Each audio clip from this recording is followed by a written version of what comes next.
I don't know if anybody watches these, but if they do. All right, we are in Siman Shin Yud Chet in the Shulchan Aruch or the Mishnah Berurah, and we did Seif Aleph last time. Today we're going to do Seifim Bet Gimel and begin Dalet because we're going to do more Dalet in class and next week, and some of them we'll do some more Dalet. Hey, I think Rav Nahum.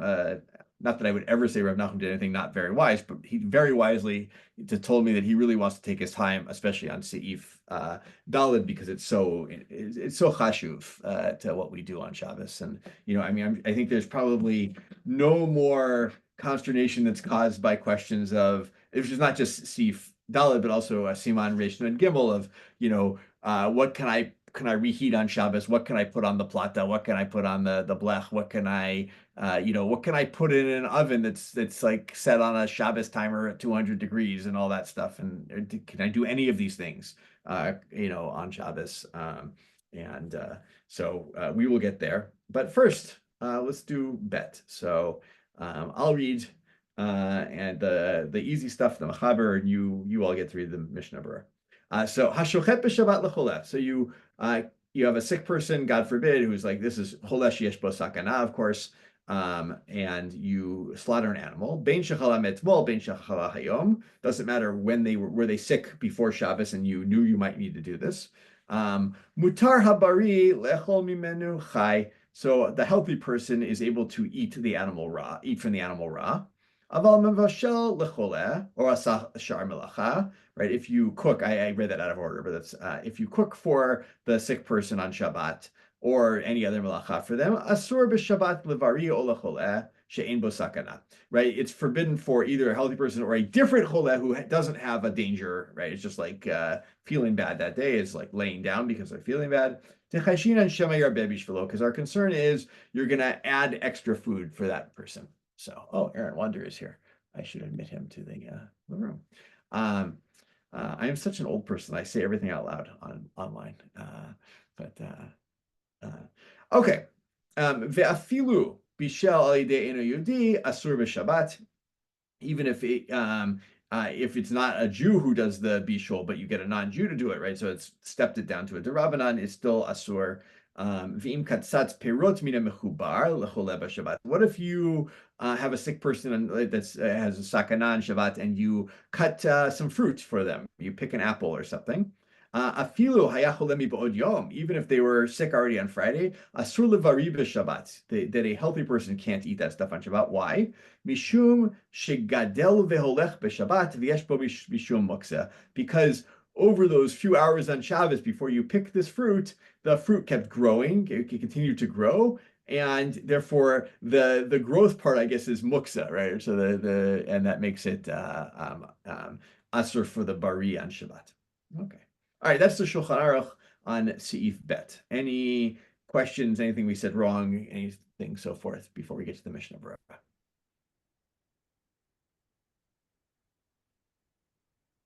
Okay. Never know if I give enough time for that kind of stuff. So I want to start with, of course, there's a big thing of this, which we talked about in class, but I want to get to it, right? Whether or not the person was sick before Shabbos or sick after Shabbat, right? What concept is coming up there? Of course, we know it's the concept of muksa and how we paskin with muksa. So let's start with Sif Katan Chet. By the way, Josie, are you readable today? I wasn't sure. I am readable today. Start us out then. Shechala Hayom. This is Katan Chet in the Mishnah Berurah. Okay, so just this is just the context. This is you're just distinguishing between someone who was sick on Erev Shabbat versus someone who fell ill on Shabbat. Even though at the end of the day we don't distinguish in the Machaber. I'm just saying, but that's the context was being offered. Exactly. Below Amrinan dehabehimahi muktzeh mehamat isur. Eat katzai bevein hashmashot mechamat isur shechita. And we're not saying that the behema, that the animal that you're going to slaughter is muktzah, because machmat isur. Exactly. Because because you didn't set them aside an Erev Shabbat specifically for this purpose. for shchita, שבאותו פעם לא היה חולה עדיין שיהיה דעתו עליה לשחטה. Because you couldn't possibly have known that this person was going to follow on Shabbat, and therefore you couldn't have set it aside. Exactly. So we are going to rely upon the position of Rabbi Shimon that there's no muktzah of this type. The because you didn't specify it with your hands. You didn't push it away with your hands, right? Right. You didn't literally, yeah. כגון נר שהדליקו עליו באותו שבת. תדחי בידיים שלא להשתמש בו באותו שבת. כיוון שהדליק בו. אבל גבי בהמה לא דחיה בידיים ואין עוד בבית יוסף. So to see this, so in a case of you've lit a lamp on Shabbat, you're actually like you can't even push it aside with your hands here, and we want that's a very specific type of muktzah that Rabbi Shimon is talking about. So we're relying on this lenient view of Rabbi Shimon's with regards to muktzah. And that is, we actually hold by that, right? Rabbi Shimon, the truth is, right, if you remember, there's only really two types of real muktzah on Shabbat. What do I mean real muktzah? Things that really, with the exception of someone who's like died, on their deathbed, you cannot move at all on Shabbat, right? One is, what are they? Actually, one is Dechia B'Yadayim. What's the other one? Chesron Keys, right? Exactly. Machmar Chesron Keys, right? Other types of muktzah, my cell phone on Shabbat, assuming that like the phone is off. Right, because we're going to say for the moment it's not doing any malacha. Actually, if you leave it on Shabbat to do something, it might actually be dechia be'adayim, like the nair. I'm not sure, but it's off. I can take the cell phone and use it as a paperweight, or I can use it as a doorstop, or I don't suggest doing that with your cell phone necessarily, but it's unless you don't like it, which is fine. Just an expensive doorstop. But you can, right? There's no real muktzah in that sense. Ruben. I think I'm confused about when we say that for the behema, there's no dachya beyadayim. Are we saying that there could not be any, or there is not any in this case? Like, could there be an action that you perform that could be kind of dachya beyadayim for a behema? Yeah, there probably, like, you have to be dachya beyadayim for that Shabbat. I don't know. For that Shabbat, yeah. I don't know. You'd have to be something. I imagine if you were like, if you put it in a pen of animals for Sunday slaughtering or something like that, something like that, yeah. Maybe that's dechia be'adayim. Although if you remember like correctly, even for like the other case of dechia be'adayim, which is like the raisins that are not fully dried yet but are on your roof, it's like the dechia be'adayim only doesn't work just because you put them on your roof, but also because they're gross, right? So that they're so you'd have to have like this animal is being set to be slaughtered on Sunday, and it also is not some other reason not available. I don't know. I think would have to exist. I was thinking it like if it's like otovet beno somehow, right? There might be a way to do that. But yeah, okay. It's I'm not sure. I have to think it through. And for the nair also, it's gross as well. I believe, if I remember correctly, in the both cases, that gets brought up, right? It's both gross with all the wax and the oil and all that, and plus you lit it on Shabbos, right? And it's like kind of like, yeah, I'm not using this for sure. I'm not lit it on Shabbos. Lit it for maybe Shabbos. You can't have all that confluence of things for a behema. Yeah, maybe you could. No, I think there's ways you could construct it, but it's like, just the stam behema. No, that's not the case. So okay. But I think Aaron might be looking something up to help us out here, potentially. But I was just trying to remind myself about muktzah. Oh yeah, fair enough. It's look, muktzah is an important topic that comes up in so many of these things, and here we're getting a nice review of muktzah actually. Okay, so beautiful. That's the reason why the Shulchan Aruch doesn't make a distinction between whether the person was sick before or on Friday, or just falls sick on Shabbat itself. So. All right, I wanted to jump to Sif Katan Yud, which is yes, this is it's kind of a side note piece, but I think it's actually important since we're not just here to learn Hilchot Shabbat, we're here to learn halacha in general. The whole thing about eating behema chai, or basar chai, raw meat. So Max, do me a favor, read Seif Yud, Seif Katan Yud, sorry, for us. Chai b'Shabbat. B'Shabbat. Uvlo melicha de'asur limloach b'Shabbos v'hadacha bai mishum dam bi'inan. Sorry, but mishum dam ba'ayin. Masha'in kain dam habalua bo leika izur kol ze shelo piresh. Oh, Kulzman shelo piresh. Kulzman shelo piresh, probably, yeah. So if you hadn't done, if it was raw and had not yet been salted, which itself is Asur on Shabbos, and you, but you do need to wash off the blood that you can see in that case. But we're not concerned about that here because it's already, we are concerned about the dam ba'ayin. You need to wash it off. You need to do hadacha still. But we're not concerned about it in this case. No, the dam balua. This is the blood inside. Oh, which is not the case when there's blood, right, inside the flesh. Yeah, exactly. The dam balua. That turns out dam balua. This is my whole point here. Is dam balua is mutar as long as it's not outside the meat, right? So once you cook the meat or you salt the meat and the blood starts to come out, then the dam balua becomes asur. Right, but while it's still inside, it's permitted. Therefore, you could actually eat raw meat as long as you wash off the outside blood, and then once it's in your mouth, you don't care. So that's the way you can. If you ever want to eat blood, halachically, this is the way to do it. I don't suggest this. It sounds like a gross way to eat meat. But Aaron, you had a comment about this. So no, okay. So Aaron might know more about dam balua than I do, I think.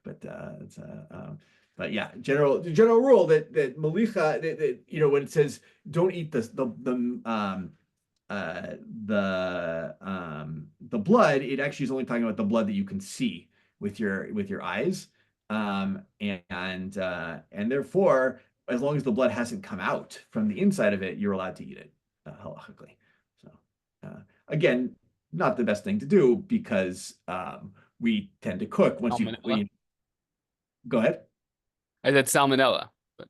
Exactly. Once you cook your meat, the blood's going to come out. That's the whole thing. In fact, that's how it was one way for certain things that to get the blood out is you roast them, right? That also works. So to get the blood out. So yeah, anyway, just a little side note. This is an Isser v'heter, issue, but comes up here. So you can't talk about any of Torah without talking about all of Torah. So that's what they say. Okay, Max, let's do the next one. I think this is an interesting question. I'm not going to give away what it is. So, good. Yud Aleph, Asur b'Shabbat. This is that when you cook for a chole, the healthy person, or even a chole she'ein bo sakana, can't eat from it on Shabbos. So, okay. Aval b'motzi Shabbos muter miyad v'lo ba'inan leze b'chtei shiasu.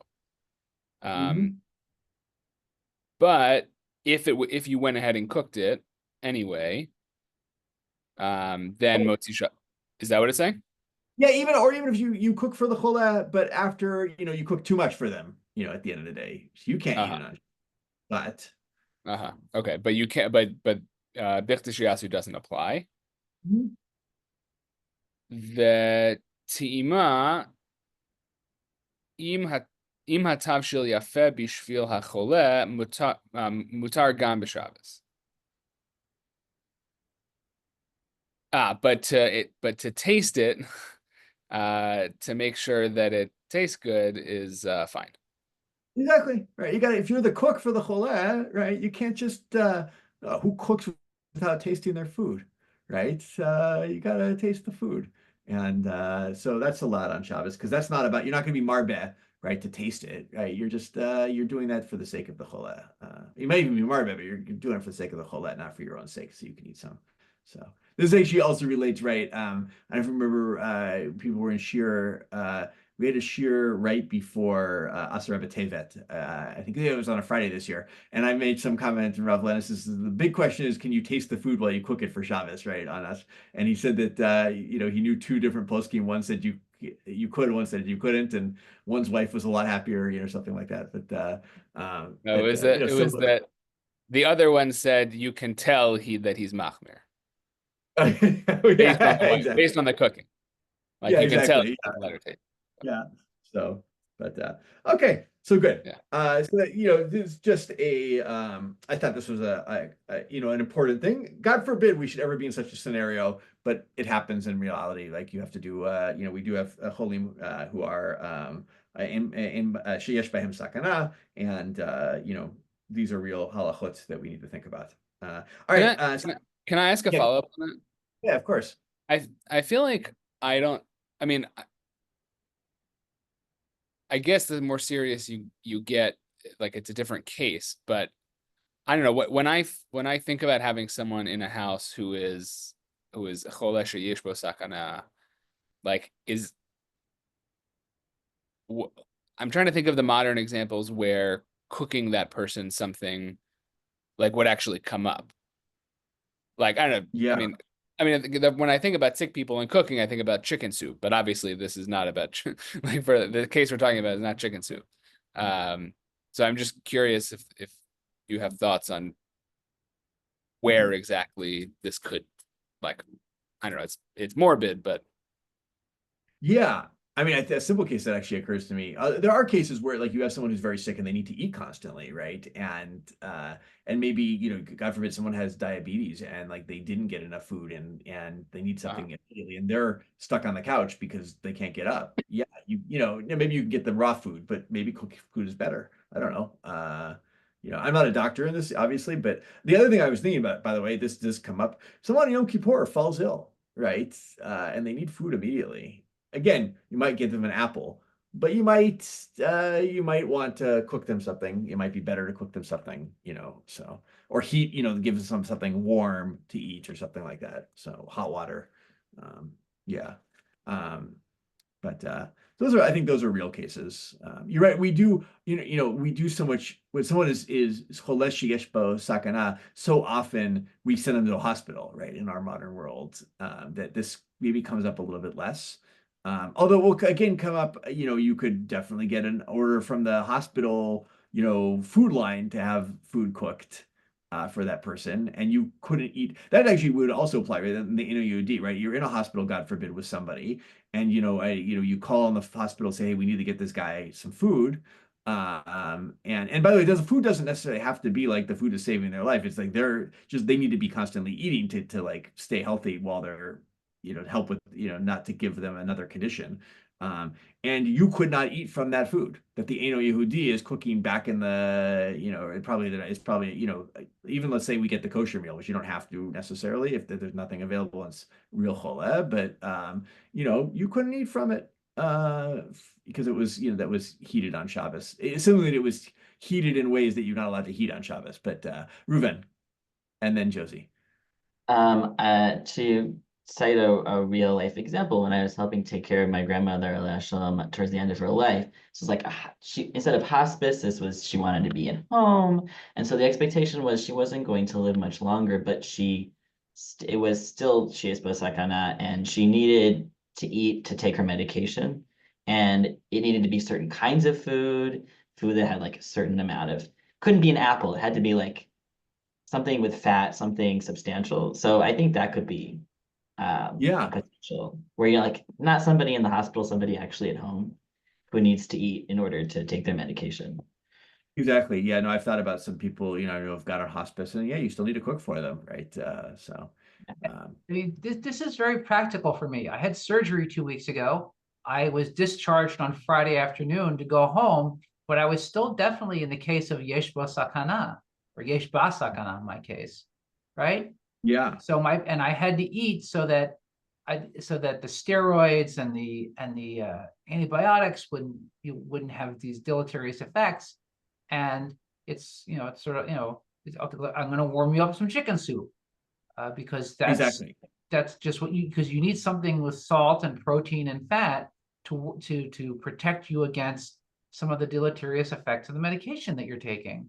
But I was, you know, when we think of yesh bo or yesh ba sakana, it doesn't mean you're necessarily, you know, in a state of decompensated shock on the street. It just means that, you know, it's more than basically, you know, you're reasonably debilitated and you do need that sort of extra level of care. It doesn't mean you have to be in the hospital, as far as I understand these things. And having just I don't think. yeah, you Yeah. know, it's definitely this. Yeah, no, of course. And you know, and if one of us had the zechut to go visit Josie, we could not eat from that food as well, right? We could probably cook the food for you, but we couldn't eat. But just two categories that I think actually are. So there are just like categories of people who, like, a woman who's just given birth, right, is considered a chola sheyesh ba sakana, right, within 3 days usually. And so that would be you know, the other is just children in general when they get sick. I remember asking Rav Linus about this once. I wrote to him several years ago about questions about my kids and getting sick on Shabbos and so forth. He's like, yeah, with children, especially young children, we just consider them cholesh yesh ba sakana, right? Because they're children, right, at the end of the day. And so, like, yeah, you have to, you know, obviously this is why we, you know, maybe there's only derabanan, but you know, we take their temperature on Shabbos if they have seem to have a fever, and why we measure out their medicine and all that kind of stuff, right? It's so yeah, and Rav Linus was very adamant about that with me, and I think he's obviously I think he's completely correct.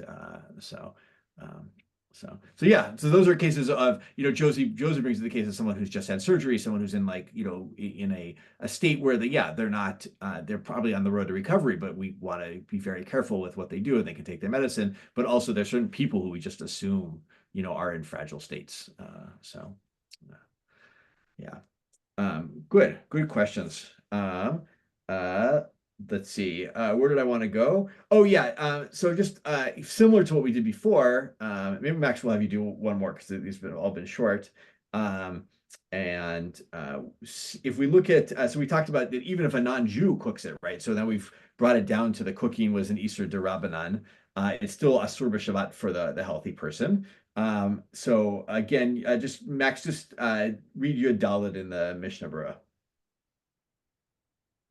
Asur b'Shabbos lebari lehanos mimanu, aval b'motzi Shabbos mutar miyad.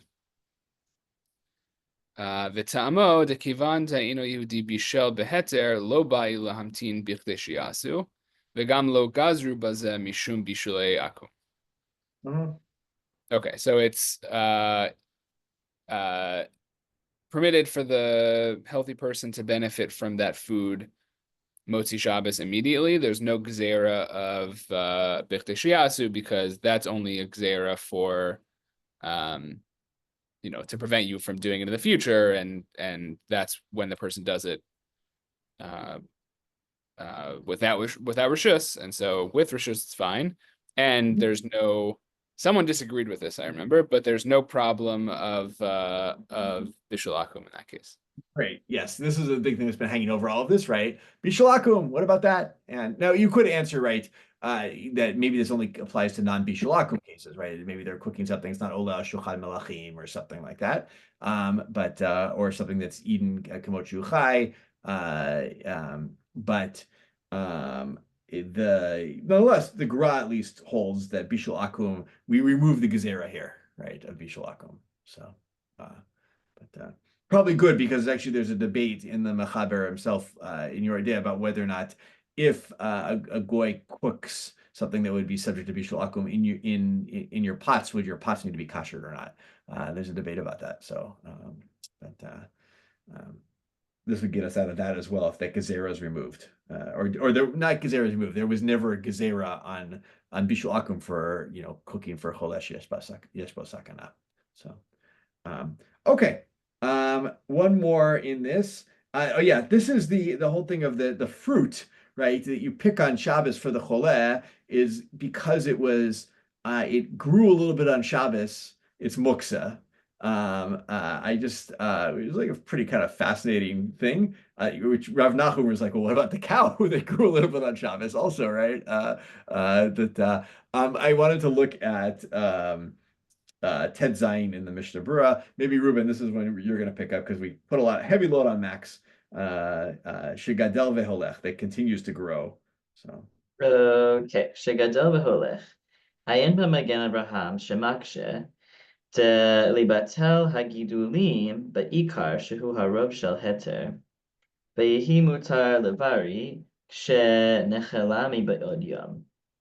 Okay, so look in the Magen Abraham who challenges this. Libatel hagidulim ba'ikar shehu harov shel heter. Wait, what exactly does this mean? Is the gidulim the new growth? yes, the growth is batel in the rest of the fruit, right? Oh, interesting. Shehu harov shel heter. Yeah. Right. So then, hold on. Aaron's got a hand looking very consternated here. Yeah. How could there be a hava amina that you would have bitul if this is divarshe in the materium? Divarshe yesh lo Divarshe yesh lo materium. Yeah. That's an interesting question. I didn't think about that because it is divarshe yesh lo materium. Because once you wait till after Shabbos, you can eat the fruit. Right. I mean, I know that I think the Maggid holds that there is sadkula for divarshe yesh lo materium to be batel in a case of sefek, but this seems to be vadai. Yeah, that's an interesting question. If it's suffix, I have to think about that. I didn't think that through. We have to look at the Magen Avraham again. Maybe somebody. I imagine like the Eshel Avraham may bring that up. That seems like the kind of thing. Just for people who have not done Iser Veheter, which is I think most of you have. But right, there's a principle that there's no bitul and something that will eventually become permitted. There's different opinions to why that is. But Devar Sheshel Matirin has no bitul, and that would sound like the whole apple will eventually become permitted right after Shabbos. So why isn't this Devar Sheshel Matirin? Aaron, if you find something in the meantime, that'd be awesome. So great question. To which I have no answer, but yeah, the Magen Avraham is arguing that it's the growth is batel to the rest of it, and Ruben so therefore keep translating for so us. therefore it's permitted to the healthy person in a case where the sick person was sick prior to Shabbos.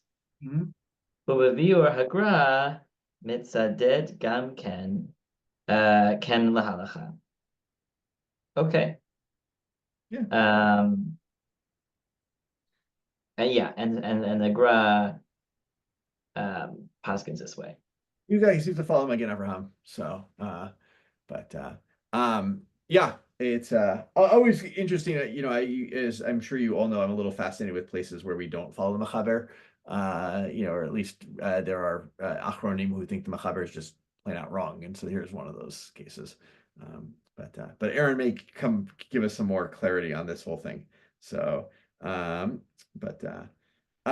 good. That's all I wanted to do in Sif Bet for the moment. I will also, by the way, look up, see if I can find anything if Aaron doesn't find anything at the moment. Why this is not the Rosh Hashanah Matirim. Okay, Seif Gimel. Kishim she'asur levashel ba'ur, kach asur levashel b'toledet ha'ur. So just like you're not allowed to on fire on Shabbat, you're not allowed to cook on something. Let's say I don't even know how to translate something that's been heated by fire. I'm trying to think of like a good direct translation. A subsequent something from the fire. I don't know. Whatever. Something has been heated by the fire. Let's call it that. Kigon liten beit sabit sad kedira. So you can't put like an egg next to the very hot pot. Or l'shavra al sudar shuchan ba'or kedei l'shetitzaleh. Or you can't crack an egg over a handkerchief that you heated on the fire so that you can roast the egg. I'm really curious if that works, but we'll go with it for the moment.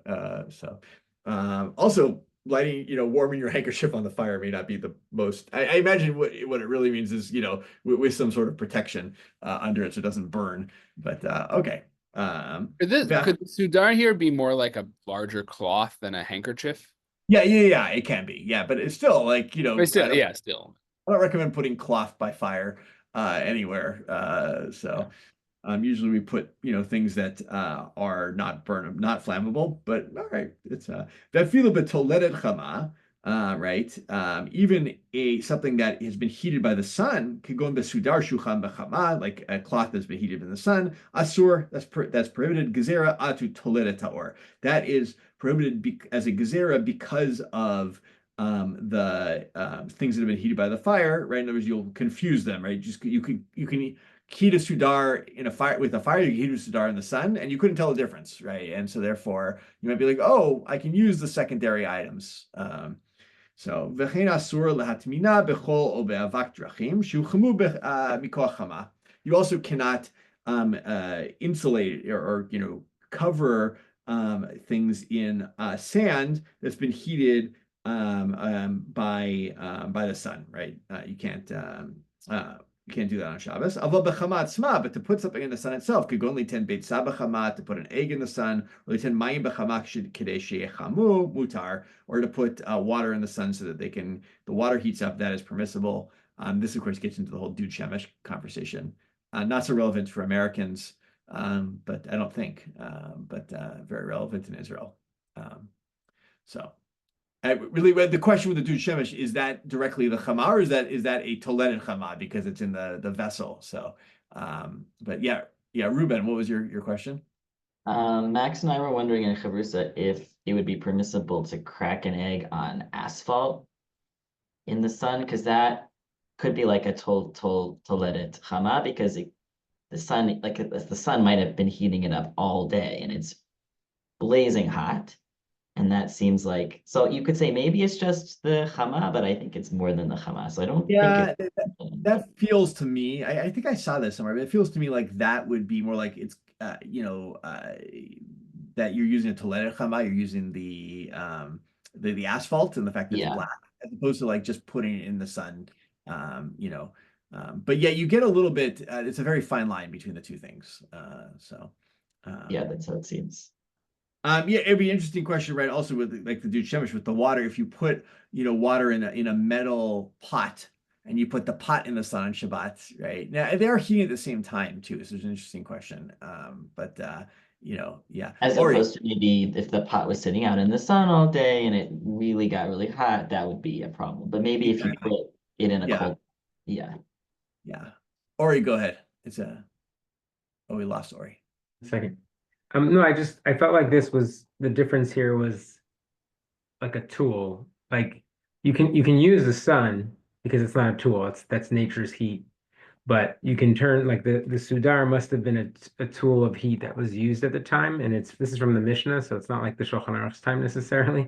This is mamish like in the Middle East of the Mishnah. So, we don't necessarily understand that technology, but it seems like they're referring to prevalent cooking technologies. So the asphalt, I think it's a good middle case, because it's like you are using some kind of emtsai, but you're not using a conventional cooking emtsai. And I'm skeptical if something really outside the realm of normal cooking would count. Yeah, well, that's a really interesting point, right? Does the gezerah apply, right? Nobody would ever heat asphalt with a fire and then cook on it, right? As opposed to, I mean, avak drachim is interesting, right? Like, I don't know, we do that, you heat the dirt or the sand around something, and then you use that as a cooking device. That seems. I think it was a practice. That's what it means. Drachim shehuchmu mikol chama. That was in the desert or whatever, that would be a common way of heating. Exactly. So you're really just doing cooking. Like it's not, right? Yeah. You're not doing something outside of the realm of normal cooking. Yeah. I think this is really interesting, like a really interesting question of things that, just to repeat your question, Ori, of things that are not normal things you would heat in the fire, right? But that do get heated in the sun, like the asphalt on the road. Would that actually then fall into this gezerah or not? It's an interesting question. I mean, putting aside whether a car is muktzah and you can touch it or open the doors, people have literally baked cookies on their dashboard in their car this summer. Yeah, but now that might be interesting too, because you could be a toledet or two, right? You could turn your car on, you get your hood really hot, and do it that way versus, or you could do it just letting it bake in the sun. But and that doesn't sound, I don't know, it sounds a little crazy, but it's possible. So yeah. I like how, aside from the dude Shemesh and you putting your water outside and letting it heat up, on Shabbos, there's not probably as much practical application of this, but there's some. Or he's going to carpool moda. That's my favorite time of every shiur. But also he's in a car. All right, let's learn some Mishnah Berurah on it. Let's start with Yud Zayin. Ruben, read the Toledet HaOr. Yud Zayin.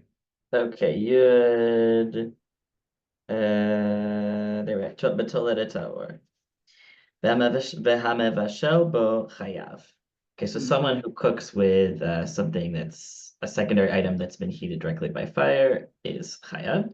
Yeah, it's a big statement, by the way. I just want to make sure we understand that, right? That it is, you are, chayav chatat. This isn't like a derabanan here at this point. So, Right. okay. So, for example, you use the sudar, you're chayav chatat.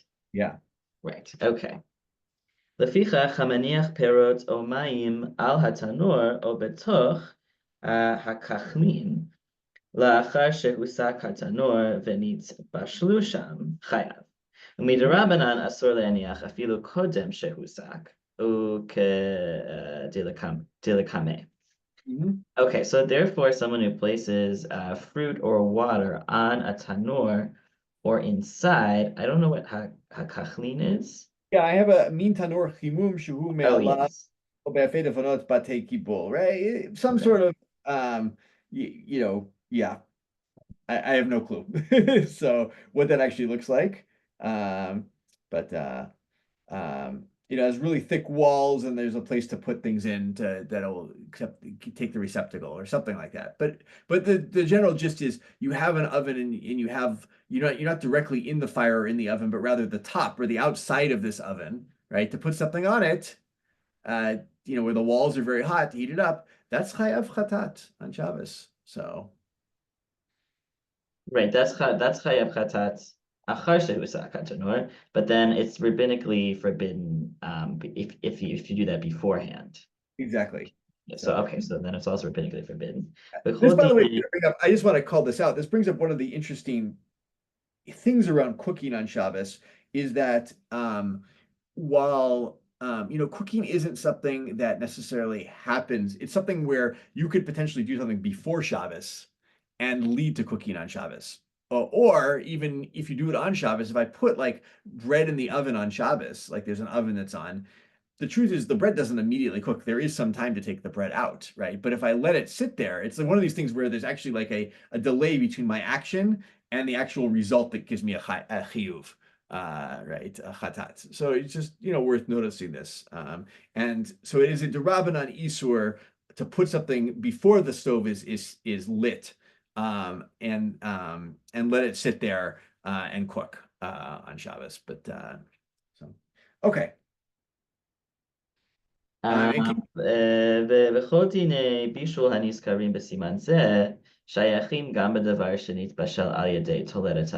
so everything, all these rules that are mentioned, bishul mentioned in this siman, apply to something that was cooked by means of this secondary object heated by a fire. Exactly. Things like bishul achar bishul, right? Things like putting garufa gatum doesn't really apply, but things like that would also apply in the same case. So yeah. Okay. Good. Let's do now what if you cook something on a toledet of chama? I want to talk about the b'diavad case here. I'm not supposed to lechatchila crack an egg on a sudar heated in the sun. What if I did it? So Aaron, you want to read for us Yud Chet? ואפילו בדיעבד אסור. ואפשר לאחר שבת מותר אף למבשל עצמו. So if you do it b'mezid, it may be you could potentially, it might be tzad kula for you to eat it after Shabbos, but even b'diavad, nobody else can eat it on Shabbos. Exactly. So good. That's a major, I mean a major. Again, how often do we do this? But what do I have? Oh, that's all I had for this one. Yes. but we shall go on. Seif Dalid. I just want to read the beginning of Seif Dalid for the moment, since we're going to spend more time on this, and it's a long Seif. How are we doing on time? Oh, we're doing great. Tavshil Shanit Bashel Kol Sarko. Yesh bo mishum bishul inistanen. So this is a great start that he copies from the Torah. So you have a cooked dish that was cooked completely for all its needs, presumably before Shabbos. Yesh bo mishum bishul inistanen. If it has cooled down, it can be considered to be cooked again if you put it back on the fire on Shabbat, right? In other words, you're not allowed to put it back and reheat it. You're not allowed to reheat it on Shabbos, right? We haven't gotten the qualifications yet. Haggah, but the Haggah says, this is from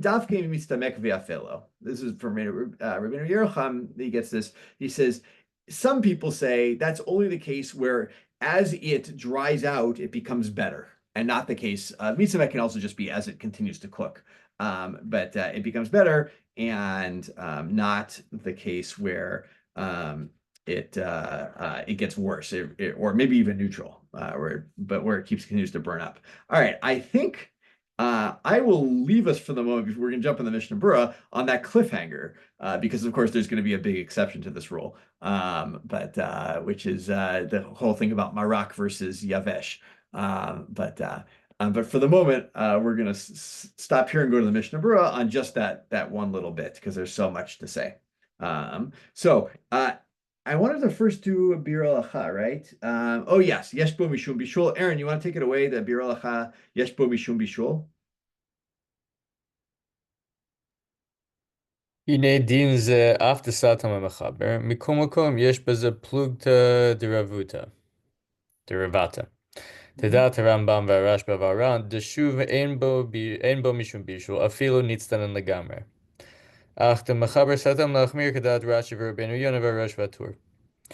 ועיין בסימן רנ"ג בביאור הקורא, שלא יכריע בין השיטות. וכל זה לעניין להעמידו נגד המדורה. אבל להעמידו על האש ממש, או לתנור שאינו גרוף, לכולי עלמא אסור, על כל פנים מדרבנן אפילו רותח ממש. So even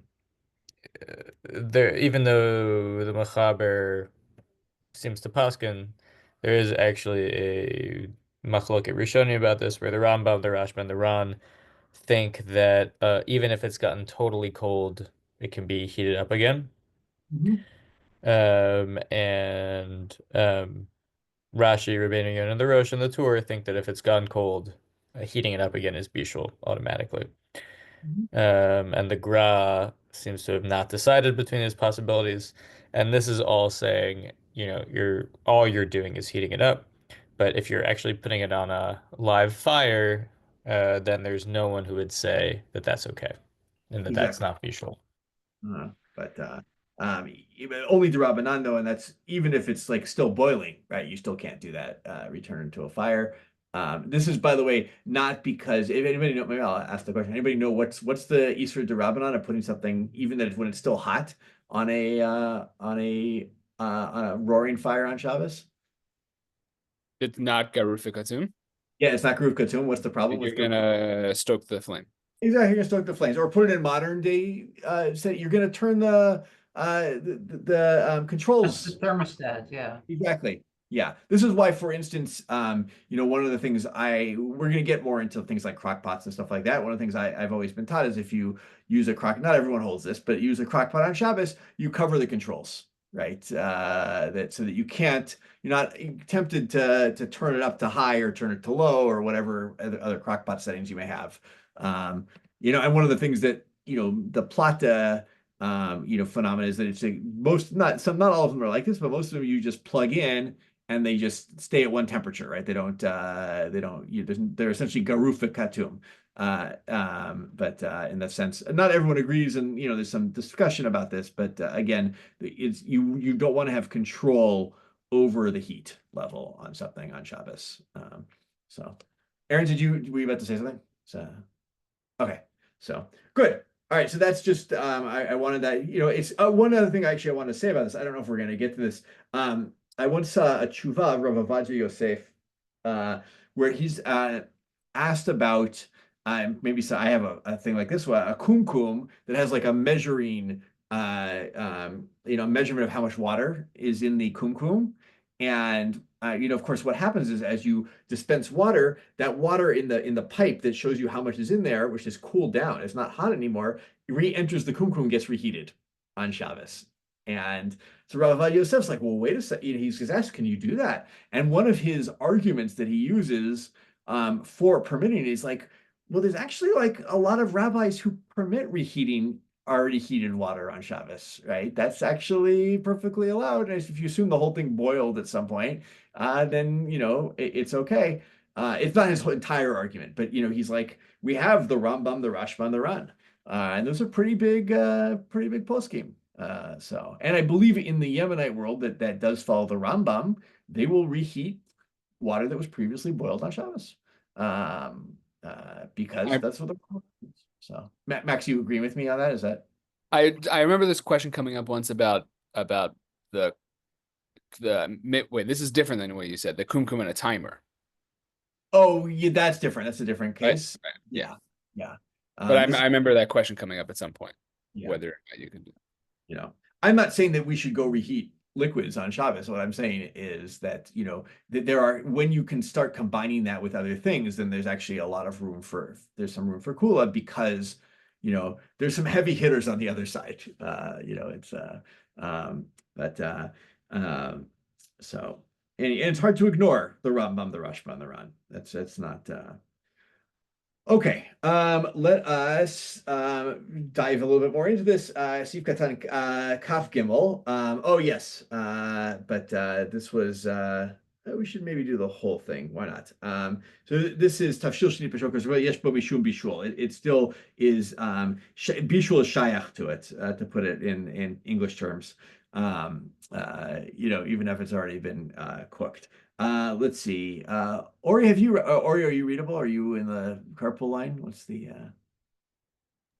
I'm on the road. Actually, you know what, Aaron, you didn't read so much yet. Read one more for us. Good. From 25 or 26? 23. Bishul. Sorry, 23. Yeah. Bishul. ועל כן אסור מן התורה להניח התבשיל הזה בשבת במקום חם שהיד צולדת בו. So you cannot leave that food on a hot plate. That would be yad צולדת בו. ולערב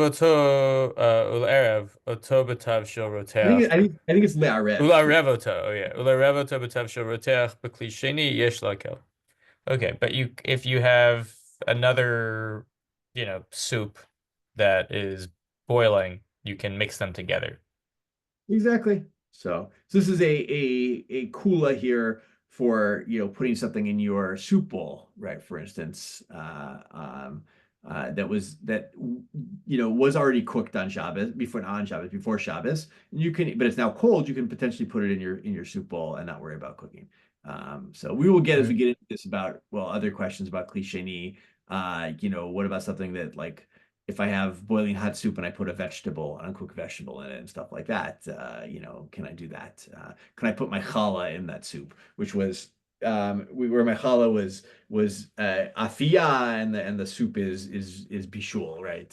So all those are interesting questions, but here's a start to that. So okay. Yeah, that was Kaf Gimel. What do I got? I've got two more. Oh yeah. Joel, this may be pshita, but if for the Mishnah Berurah, any of this would be bishul, including like leaving it on the oven after Shabbos has started. Yeah. How would you ever encounter a scenario where you do have boiling soup such that you have to worry about it? What do you mean, like boiling? Oh, well, if you cooked it before Shabbos and left it, like and then it would be boiling on Shabbos still. So, but by that time, wouldn't it, like, just practically speaking, like by the time, whenever you cook it, by the time you eat it, it's probably still not actually boiling in this framework. So two possibilities. Two possibilities. One is I remember boiling just means yad soletipo. It doesn't mean Right. 12 degrees or whatever, depending on what pressure you're at. But two, one is the truth is, if you ever made a campfire, even after it's garuf and katum, it's still pretty, like the coals are still pretty hot and they can keep stuff at pretty high temperature for a while. And you could do that, right? You could have a fire that's garuf and katum. You could put stuff on it. Also, you are allowed to leave stuff on something that is not Ah, that's not Gerufa Katum before Shabbos, right? Um, right. that's Okay. that's the way we paskin from Perika Kira is very complicated, but we end up paskening that you can, right? It's Hananya, is that who it is? Right? That you can leave stuff on. If I put something on before Shabbos on the roaring fire, I can leave it on the roaring fire on Shabbos. I just can't return it to the roaring fire on Shabbos. So Assuming it's already cooked, right? Or yes, we cooked started. cooked No, actually, cooked to Ben Drosai level. or actually the other possibilities is if it's not cooked at all, completely raw, is the other permissible thing. As long as I put it before Shabbos, we're going to get to this, right? This is the cholent, because you're not going to touch it on Shabbos, and that's allowed. So you're not going to touch it until it's fully cooked on Shabbos. And this is the whole thing of as long as it won't be cooked until tomorrow morning, then I'll go to sleep and I'll wake up and it'll be fully cooked and surprise, amazing, So. Um, yeah, that's where it gets a little complicated. So there are ways. The other way, by the way, is you are, and this is actually we're saying, because I don't know if we're going to do insulation. You're allowed to insulate things before Shabbos and things that are not mosif hevel, whatever that means, that don't add, energy. So you could have it boiling hot and then insulate it really well before Shabbos, and assuming that you eat pretty soon after, it would work also. Okay. Those are all possibilities. It's a great question. I mean, we are very privileged in this day and age that we live in. We have crock pots and platas and all sorts of stuff that with electricity that stay hot. But that was, you're right, a little bit harder in their world, definitely. So, okay. Where did I want to go next? Oh yeah, so let's go. The Mechaber says that something that is bishul shach to it if it needs tanen, right? And we know that the Rama is gonna argue with this, but I wanted to just read this out in the Mishnah Berurah. Let's see, Josie, you want to read that? Im needs tanen, kaf daled. Sure. Im nitztanen. Hainu she'en hayat saletbo. So it just has to be under 104 degrees Fahrenheit or something like that. Yeah, I will just say Yad Soletibo is such a enigmatic thing in some way, right? The Gemara defines it not as Yad Soletibo, but as when a baby's stomach burns with hot oil. There, I think, Josie, what temperature did you say it was? I keep reading in all these other like pop halacha books. It's about 104 Fahrenheit or 120 Fahrenheit. Oh, 104 is lower than I've ever heard, but that's fine. I've always heard 120 and 130, but something like that. Yeah, it's whatever it is. 120, by the way, coming out of your hot water heater is considered very hot. Yeah, it's fair. Right? Yad Soletibo, right, literally means right when the hand recoils from it, or is burned by it a little bit. So yeah, it's Afshu kitsad ham adayim. So it just has to cool enough to be under Yad Soletibo, but it can still be a little bit warm. It doesn't have to be completely ice cold. Aval im hayad soletibo af shenitztanen merchitato lo shayach bo bishulod. Di bichla roteahu ve'en bishul acher bishul. But if it's still at Yad Soletibo, even if it's cooled down from a rapid boil, it's not considered bishul still, and that under the sort of this idea of boiling, there's no bishul achar bishul. There's no cooking after another type of cooking. V'davka le'inyan la'chiziro la'tanor keshu garuf min handikechalim o shehem amusim. Yeah, amumim. So. Aval la'tanor she'eno garuf v'chol shekain al ha'esh mamash asur la'hafilo l'cholei ama afilo roteach gamor.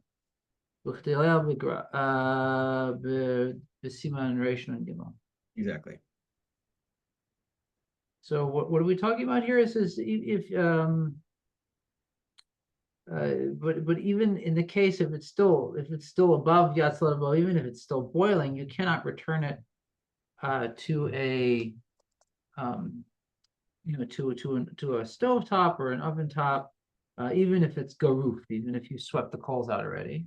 Oh no, if it's not dafka, you are only allowed to do it when it is garuf. Oh, I'm sorry. And you certainly can't return it to the to an open flame. You even if you still have it, even if you have your soup is boiling there or whatever it is you have, it is still at the point of boiling. You can't take it off and put it back on. Exactly. So this is the the whole thing about returning stuff like to a crock pot or to a plata on Shabbat. If we consider the plata, the crock pot garuf v'katum, right? As long as the thing is still hot, we can put it back, and if it's not, then we can't. Well, how hot, of course, would be a debate between the Mechaber and the Ramah. V'chozehu da'at mechaber, aval harama lakama mitzalif tu v'haga katav dechol zman shelo nitztanen legamre nahagu lahakel. So this is this difference between the Ramah and the Mechaber. As long as it hasn't cooled all the way down, you can return it to. There's room to be lenient. Because there's no issue of bishul again, and you can see there. Yeah, this is the role of the Ramah, right? Which we haven't seen yet, but I just want to we're kind of stuck in the Mechaber land right now. But the Ramah is much more lenient than the Ramah is, than the Mechaber is about when you can return something to the flame. Or not the flame, the Garufa Katum flame, whatever that may be, right? A friend of mine once used the term. My friend Alison Poirier used the term for Garufa Katum, a banked fire, which apparently is a term. I didn't know this. That's the term. A what fire? I'm sorry. Bank. BANK. Like to bank a fire apparently is to cover the coals. So.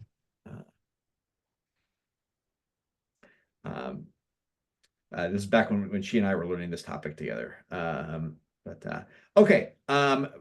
Finally, I only have one more that I want to do today. Kaf Hey, which is this is Mistamek Ve'afelo, right? This is the Ramah's leniency. He says Yeshrim Davki Mistamek Ve'afelo.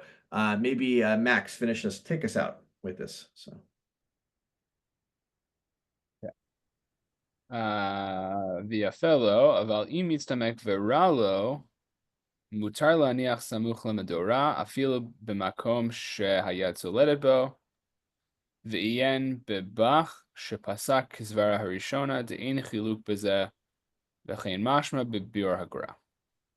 Right, but if it's mitzamek vera, if drying it out makes it worse, then you can put it next to the medora, even if it's at Yad Tzoledet bo,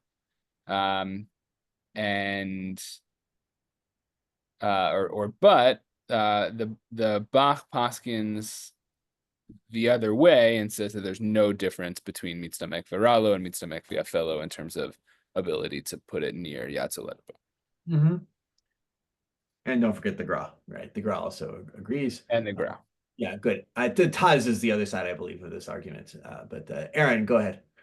Couldn't you say there then also that as long as there's like a suffix, that it would be, I would rather not, like that it's going to get like kind of gross, then like there would be suffix lakula and you could just do whatever you want. Even if you think there's bishul or bishul. Yeah. You think because it's a suffix, would it be a suffix deraita though? If it's mistamek veralo. But if this particular action were doraita, wouldn't it not matter between mitzamek veralo and mitzamek ve'afelo? Well, I think is a suffix because there's a debate question about whether mistamek veralo counts as bishul achar. Okay, got it. Yeah, so it's a good question.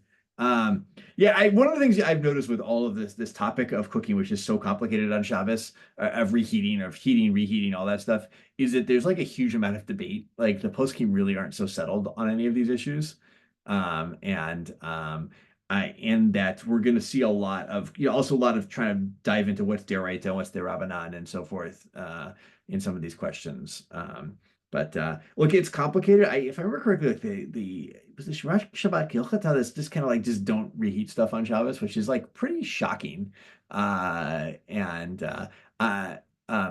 of my teachers, Reb Shmuel Lewis, I mentioned that to him once, and he's like, "You can't do that. He's like, you're supposed to have nice meals on Shabbos. Like you're supposed to reheat your food." I don't remember which version. Yeah. And I think there's something really, and I've heard of other rebbeim and stuff who are like, no, I don't heat stuff on Shabbos. I don't. But I think Reb Shmuel's point was very strongly taken of like, yeah, you're supposed to have hot food on Shabbos if you, okay, maybe if it's like the summer and you're uncomfortable with hot food, that's different. But like part of the Shabbos experience is having hot food, and so we have to figure out ways to do this if we can. So, but Josie, did I see you come off mute for a second there? Because I hit a button by mistake. Oh, okay. Fair enough. So, all right. So anyway, we will continue this topic next week. Hopefully this was a little bit enlightening and really try to learn more about how to have hot food on Shabbos without violating Shabbos. That's the upshot of all of this. So, all right. Sure. Have a good Shabbos, everybody. Good So. Shabbos. Yes, thank you, Joel. Good Shabbos. Thank you. Shabbos, Thank you, everyone. Rachel.